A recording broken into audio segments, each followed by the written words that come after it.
Welcome everybody to Project You, Project Me, the FTG guide to self-belief and self-coaching. Why not come along and listen to people like you, people like me, leaving legacies for your future. Welcome everybody to Project You, Project Me, another podcast from the Forces Transition Group. And we welcome today Ben Shorter, one of our great partners from X-Mill Recruitment. And Ben's been around nearly as long as we have when the FTG's been here. Clearly, their company's been here a lot longer than us. But they've been one of the people that helped us get off the ground. So one of the companies that's helped us get off the ground. So it's fantastic. So Ben, welcome. It's great to have you here. Oh, thank you so much, John. It's a real pleasure to be here. And I'm a massive advocate and fan of the FTG. Yeah, well, we know that, and we come on lots of things with you, and we've partnered with you on all stuff like the interview technique sessions. I know you always big us up, so clearly we want to be part of your world as much as you're a part of ours, because we love what you guys do as well, and the famous John Claude. So we don't want to miss him out. But tell me a little bit about yourself, Ben. Your background, that kind of stuff, because we all know you haven't been in the military, so this gives us a very interesting look at things. It's quite funny, like how I got into this world. So when I was younger, I did want to join up. And my dad had a recruitment business that was catering for armed forces individuals. Yeah. So I actually went and did some work for his company when I was like 16, 17, and it just got me into the recruitment world. So over the last 17 years, I've worked my way up from the bottom as a recruiter or training recruiter, through to managing people, through to being a trainer in the recruitment industry.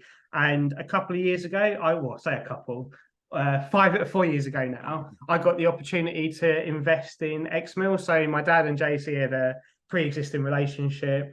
JC was looking for someone to invest, and I knew it was a no-brainer for me, bringing my love of recruitment together with my passion for supporting the armed forces community. Yeah, fantastic, and you do that well. Every single person I speak to who's been, through what you guys do, and especially if spoke to yourself, has nothing but great things to say. And that's why we pass people through all of the time, which brings us quite nicely onto what you're doing now, and I suppose what is it that makes X-Mill special, and if people are leaving the military, what is it they kind of need to come through you? What kind of jobs have you got for them? That kind of stuff. I think that the core thing behind us is that like we are accountable to the armed forces community. So we want to be the best recruitment agency for the community, and we'll always strive to do what is right for our candidates. Mm-hmm. So we will help anyone. We'll always chat to them. Any of my team members will sit on a call with someone for 30, 40 minutes, go through CV ideas, job searching ideas. But ultimately, we recruit for the defence sector quite heavily. A lot of commercial engineering, we do sales roles, and we recruit globally. So 90% of our roles are in the UK, but we also have a contract with NATO for contractors in Europe, and we occasionally have overseas stuff over in Middle East or Africa. Okay, so if a service person's watching this and they think, actually, I fit quite nicely into that, and that's where I want to be, they can just get in touch with you, link in with you, get in touch with the company. Exactly. Yeah. And you know that my love for technology, John. So now we've got it systemized that you can message me. I can give you a link to either my calendar or one of my team members' calendar, and you can book straight in. And we do not care whether someone is leaving now, whether they've just left, or whether they've not even handed their shit in yet. Like, we will speak to anyone at any point, because I think that the core thing behind my passion is one of my friends had quite a poor resettlement. And it was that thing of not speaking to people about it. I was one of his best friends in school and worked in recruitment since I was 17. He didn't talk to me until after it happened. So you can talk to us at any point, because we want to make sure that every armed forces leaver has the best potential opportunities for their career. Yeah. Yeah, it's really important, and we're finding, and I'm sure you've found many since, people, great candidates who just don't know what to do. We call it direction, and ultimately, it's kind of, if you get that right, you're probably going to go forward pretty quickly. But it's finding that, and I get that question all the time. But it brings us into a great point. So I can tell people all every day for as many hours as you want about service people, but from somebody with so much experience, vast experience of what they see from the other side, people coming out, what do you see as the qualities of a service person that can bring so much to business, to organizations, to companies? So to make it almost really clear, John, like I've had about 50 direct reports to me over the last couple of years, 4, 5, 6 years. Out of my top 5, 2 of them are veterans, and I will say the 2 that I trust the most, because some of even my top performers I didn't always trust them. I think this is the thing. Veterans, not necessarily every veteran, but in my experience, so many are extremely high performing. You give them a task to do and they go above and beyond to do that task. They are very service orientated. They want to go the extra mile. They want to make sure that they're doing the best possible job. They really take pride in their work. And I think it's why I've always enjoyed working with the community, because I don't see that all the time. Like 50% of people out there suck at their jobs. Like you walk into a shop or something like that, you've got a 50-50 chance of having a good service or a bad service. Yeah. Whereas with veterans, I think anyone that's served, particularly if you've served a long time, you've been involved in an institution where service is the top. It's the thing that is looked at more than anything else. And I think that breeds so many characteristics, which are why there are so many armed forces individuals out there in civilian jobs absolutely smashing it. Yeah. So we've got all these positives, massive positives where people have done really well, all them kind of things. And generally that comes over time. It takes a little bit of time to get that. So if we were going to go from that top level, this is great individual or candidate, what do you see as the flaw in a service person? I don't necessarily mean as that skill level. I mean, what do you see within them that's actually reducing down their availability to sell themselves? I think sometimes, particularly the longer you've been in it, there comes a sense of this imposter syndrome that someone like me has never really had. I start a job and I think, oh, I can do most of it. There's things that I've not done, but I'm sure I could learn it and I'd apply. Whereas sometimes a service leaver, particularly if someone's experienced, they'll say, oh, I can do 9 out of 10 things, but I can't do the 10th one. Therefore, I'm going to leave it. And I think this is that thing. It's not appreciating how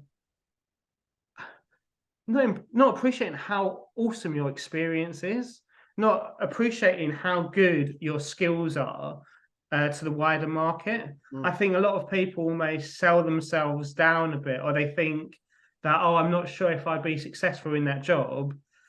Whereas the reality is they often would be. And almost I see this disparity. There's some people that take social media a bit too seriously and think because they saw someone get a 50k a year job that they can leave the military as a private and get a 50k a year job. But often I see the other side as well. Someone who served for 22 and they'll say, oh, Ben, I want a 35k a year job because I've got my pension. It's like, well, no, you could get something better than that. You've got, I had a guy say to me, oh, Ben, I'm not sure if I could go into the PM world. And I'm like, mate, we were talking about risk management. You're a WO2 of EAD and search. Risk management is something you've done every day for your life. But don't tell me you can't go and get a 50, 60k a year job in the insurance market or in something else. Because there's a lot of stuff out there. So I think it's that thing, it's not understanding how good your skill sets are in the civilian world. Yeah. So I go on about the EE, the extraordinary and exceptional candidates. I see it, you see it. Some other people will see it, but the individual doesn't. And so exactly. I think that's a lot of sometimes the work that I'm really passionate about my team doing is almost uncovering from someone where they can make a difference in a business. Yeah. Well, some people, we get a lot of feedback, Ben, and some people actually believe the 60-minute session they have with the FTG is just about enough. Yeah. Which is quite surprising, but it's not just one person saying it, it's many people. These individuals have a session and all of a sudden they've increased their self-belief. So it's, in many ways, it's just saying good things about them and showing them where they are great, and that's enough to set them off to start them running. And I was really surprised at that, as that kind of information start coming in. And there is a theory that, perhaps is the end result in your military career too long. Are people expecting to find something at the end of the rainbow that's actually not there because they don't know anything, because the last 20 years they've never looked at that, and all of a sudden somebody else is going to solve that? So that's really an interesting piece. But the Project You, Project Me booklet, I passed it over to you, and I'm sure some people have used it, and I think we've had about 2,000 downloads now, which is cool. But it makes them self-coach. It makes them believe in themselves. What I'm sure you've read it, but what do you think about that? Do you think that's a help or hindrance? Oh no, I think it's 100% a help. I think when I look at what makes people successful, self-awareness is at the top of that list. I think that's often sometimes a thing that is missing, is someone doesn't realize what they've got to give after outside of the military, because that's all they've known. Whereas by going through the different self-coaching exercises that you've got in there, you can start to really understand what you've got that is of value to a business. Mm-hmm. I think that awareness piece is absolutely paramount. Understanding your skills, your strengths, and the opportunities aligned to that strengths. Mm-hmm. Understanding how your strengths can transfer across into different industries. There's a reason why like 12,000 companies have signed the Armed Forces Covenant, because they believe it as well. Yeah, yeah. And this self-belief as well, once you've got that, it can be placed on paper. Yeah. Because, I think military people believe they're going to be put on the wall for everyone in the regiment or the unit to look at. There's something in their mindset that says, I can't write this because everybody's going to call me out on it. And there's nothing further from the truth. Actually, that CV or whatever it is you're doing to get that job is going into somebody's entry, somebody who has probably never met you. And all those people who you believe are going to look at you and say, oh, not sure about that. None of them care. Yeah. They've never seen any of it. They're worrying about their own lives, not yours. And I think there's a thing, if I'm being honest, John, my entire career, I've almost been winging it a little bit. Like from the early stages of my recruitment career to now running a business where I'm the one who, Ben, we've got a contract with an African company. Can you figure out how it works? I wasn't taught that. I did go and do contract while I was at school. But I think it's that thing, isn't it? Like, because you're worried about being judged by your peers, or worried that you're going to say something where you did it for a couple of months in a row, but it wasn't your key part. However, that would then be supporting you to get the job that matches it. You can judge yourself a bit too much. And the reality is, the people looking at your CVs are people like me 10, 15 years ago, like 19, 20, 21-year-olds looking at that with a job in mind saying, how does that person match? Yeah. But when I say to people, a 20-year-old might read your CV, they go, what? Yeah. And I've said, you don't know business process. Businesses are going to be all different shapes and sizes. And within that business, different people are going to look at your CV. It could be a 21-year-old who's 20 years younger, different generation. How do you get yourself over to that person? I know that you look at our CVs, and CVs are very, everyone will do CVs a different way, but you seem to think that our structure is okay.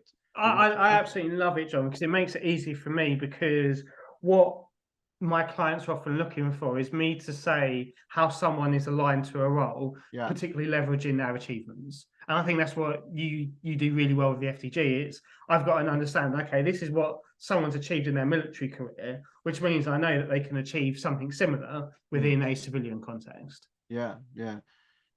And you did mention there just before about that. It's funny, you're always winging it. I've asked loads of people that question, because sometimes I'm doing something and I think I don't even have control over it. I don't really know what I'm supposed to be doing with this. And I've spoken to some quite serious business leaders who've been around for a long time. I said, do you ever wing it? And they'll go, every day. And it kind of gives me that, thank God for that, because I feel like I haven't written it down. It's not in a JSP. It's not in an SOP. It's not all right in front of me in some kind of paperwork, like the military, because it's all swept up in the military. And I suppose, unless you've got a massive business with huge big departments with HR and all them kind of things, then things are kind of coming second. But as always, the three nugget question, the three not the nugget, the three golden nugget question, is liked by everybody. People like to hear these three golden nuggets because they kind of represent what you feel and what they might feel and stuff like that. So if you were a service leaver, a transitioner, and you needed the best three golden nuggets to make you move forward, what would they be? So my first one is to understand what industry you want to focus on and why. Now, you might have different types of industry that you're looking for, but when I'm applying for cybersecurity roles, I've got my cybersecurity hat on and I'm going full pelt. And once I understand my industry, the next thing I'm going to do is build a really positive social media profile and CV around that. So again, okay, I'm focused on cybersecurity. I'm going to make sure my LinkedIn profile represents it. I'm going to make sure my CV represents it so that I'm tailored specifically towards companies that I want to gain employment from. And the third thing is to network. Go to loads of events, speak to as many people as possible. Make sure you jump on the FTG at the final Friday of every month, book calls in with those people, because here's my real driver, John. The quicker you start to think, or the earlier you start to think about your civilian career, the easier it's going to be. Like, one of my friends did a transition really well. We were planning his transition from when he joined up as a private. We thought about his career as, okay, if he goes into this area or gets this promotion, then it's going to be more suitable for when he comes out 15, 16, 17 years later. We have spent 15 years building up his military experience so that he can go into the perfect civilian role for himself. So start doing it straight away and thinking about it. Yeah, that's fantastic, because I always write down just a little bit on each one. Yeah. And yours kind of tells people you need to take ownership. 100%. And it's what I love about you, John. Like, I resonate with the whole be a hunter. Like, I think probably one of the unfortunate parts of the military is that most of the time you do get stuff given to you. You get told, okay, this is what you need to do. So you don't have to worry about taking full ownership. Whereas if you take ownership of your career, you will end up in a career that you love. Yeah. Well, ownership is everything. No one's going to do it for you. Exactly. Very few people in the world, although there is people who get everything given to them, people who are leaving the military are generally not going to get that. No. But they can be anything they want to be if they own it themselves, because actually the future is yours to own, not anybody else's. 100%. But mate, as always, it's fantastic to speak to you about transition. You know how passionate I am. I know how passionate you are. That's why the partnership works. And long may it continue. But you know, I know your time is, you know, precious. I know how busy you are, because I can't even get hold of you half the time. And I would like to think that I should be able to, but I can't because you're so busy. But I thank you so much for your time, Ben, and you know, for this longevity and this help that you've given me personally, and over time, where you have supported the FTG to help us move forward. And I can't thank you enough for coming on today. And I'm sure lots of people will, you know, get a lot from this and will leave more legacies moving forward. Definitely, John. And look, thank you for letting me be a part of it as well. I think the FTG has done phenomenal work, and you're only at the start, really. I think I'm looking forward to seeing what the next 10 years of the FTG will bring. Yeah, and you're privy to a few of them things that are going on, so I'm sure you're going to be part of it. Exciting times. Absolutely, mate. Well, thanks very much. Stay safe, mate. Take care, and I'll speak to you soon, pal. Perfect, John. Thank you. Bye-bye. So, ladies and gentlemen, that's Project You, Project Me. Thanks for listening in. But remember, we have a Project You, Project Me guide to self-coaching, to self-belief, and it can all be downloaded on our website. We also do the 5 fundamentals: CVs, professional writing. We do brand, we do CPD, making sure you're going in the right direction. We're also looking at your elevation, giving you 2 times the chance to set up your interviews before your first actual interview. And also we look at your financial plan, massively important for your future, for you and your family. So why not come along? Have a look. What you got to lose? It's all free. Stay safe.